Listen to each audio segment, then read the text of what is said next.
उत्तर प्रदेश के मुख्यमंत्री योगी आदित्यनाथ भगवा वेश, भगवा छवि, हिंदू और हिंदुत्व की बात सीधी करते रहे हैं। और तब बकरीद से पहले मुख्यमंत्री योगी का बयान आया, सड़क पर नमाज पढ़ना छोड़ दो, प्यार से समझ लो, संघर्ष से भी समझा सकते हैं। यूपी में सड़कों पर नमाज तो मुस्लिम समुदाय ने पढ़ना बहुत पहले ही योगी राज में छोड़ दिया था। तब मुख्यमंत्री का सख्त तेवर। जानकार कहते हैं कि इसके पीछे हिंदुत्व के सहारे 2027 के शुभ लाभ का तरीका छिपा है। देखो ना, बंगाल में वहां की जनता ने कैसा जवाब दिया। वहां टीएमसी को एकदम सुपड़ा साफ कर दिया। जो भी जनता की उपेक्षा करेगा, विकास के नाम पर आने वाले पैसे पे डकैती डालेगा, गुंडों को प्रश्रय देगा, भारत की धरती पर सनातन का अपमान करेगा, उसका सुपड़ा साफ होना तय है। 30% मुस्लिम वोट वाले पश्चिम बंगाल में तृणमूल कांग्रेस के धाराशायी होने के बाद बीजेपी ने यह तय करने की कोशिश की कि सिर्फ मुस्लिम वोट से ही सरकार नहीं बनाई जा सकती।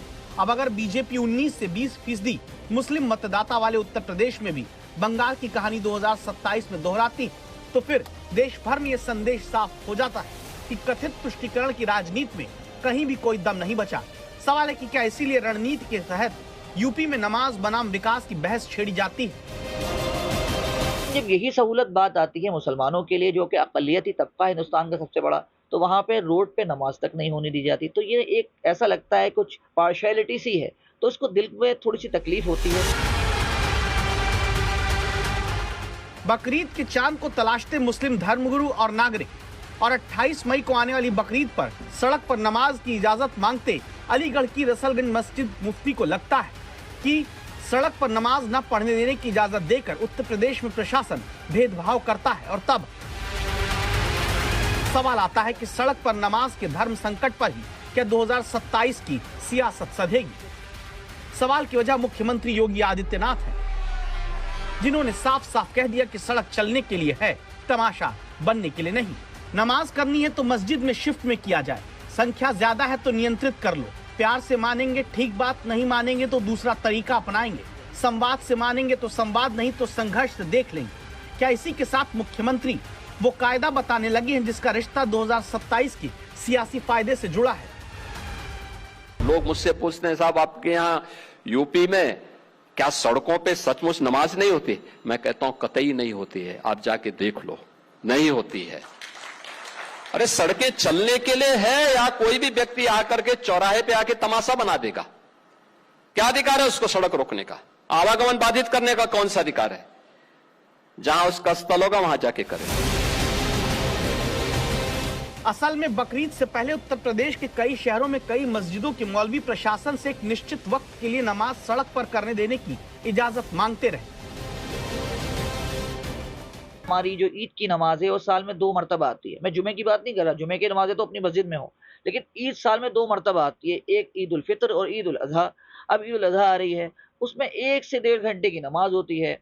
जिन जगहों पे भी नमाज होती है, मिसाल के तौर पे ईदगाह में होती है या और दूसरी जगहों पे होती है, तो वहाँ पे इजाज़त दी जाए कि जिस तरह आप दूसरे जो धर्म विसर्जन होते हैं उनमें इजाज़त देते हैं, इस तरह इसमें भी इजाज़त दीजिए। लेकिन मुस्लिमों की इसी मांग पर मुख्यमंत्री साफ कर चुके हैं कि संख्या ज्यादा है तो या तो शिफ्ट में नमाज मस्जिद में की जाए या फिर संख्या नियंत्रित की जाए। लोगों ने मुझसे कहा साहब कैसे होगा, हमारी संख्या ज्यादा है। हमने कहा शिफ्ट में कर लो, तुम्हारे घर में रहने की जगह नहीं है तो भाई संख्या नियंत्रित कर लो, और नहीं है सामर्थ्य क्यों बेकार आगे संख्या बढ़ाई जा रहे हैं। अराजकता नहीं सड़कों पे फैलने देंगे।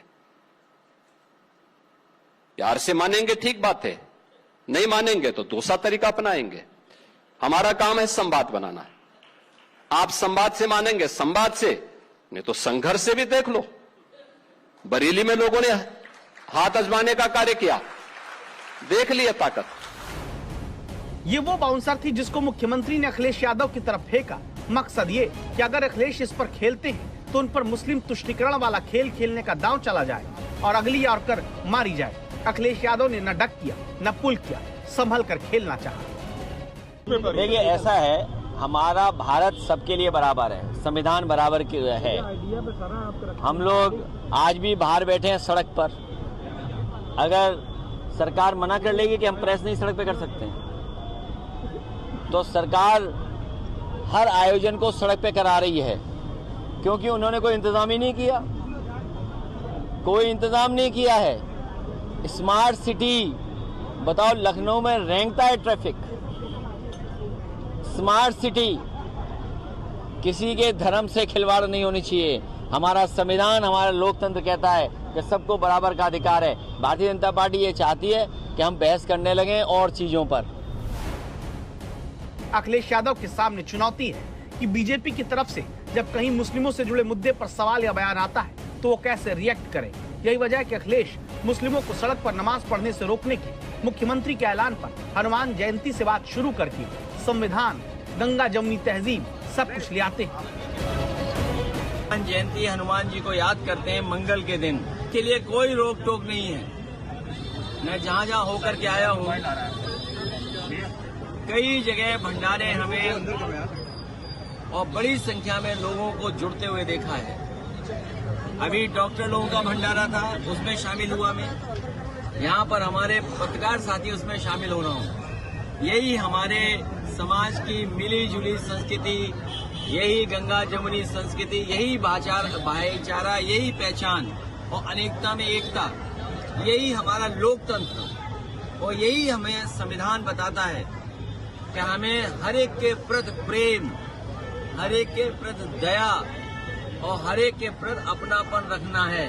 इसी से हमारा समाज, देश मजबूत होगा।